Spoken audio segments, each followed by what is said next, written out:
Se hvordan jeg binder en buket til webshoppen, fra kreativ proces til det færdige produkt. Jeg starter altid på vores blomsterhylder.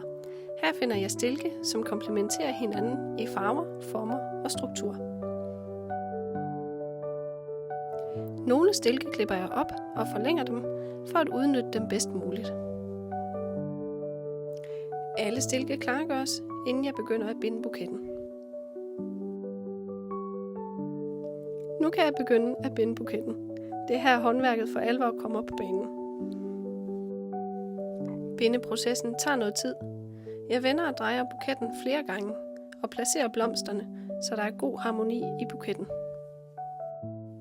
Jeg retter til flere gange, løsner lidt, strammer lidt, retter til igen, indtil jeg er 100% tilfreds med udtrykket. Når formen er helt på plads, giver buketten det sidste touch. Det er de små justeringer, der får det hele til at hænge sammen. Til sidst binder jeg buketten stramt med garn, så stilkene bliver siddende præcis, hvor de skal. Stilkene afkortes, og buketten sættes i en passende vase. Jeg finjusterer en sidste gang, og så er jeg klar til at tage produktbilleder. Jeg tager billeder fra alle vinkler, så du ved nøjagtigt, hvad du får. Et resultat, jeg er stolt af at sende ud af døren.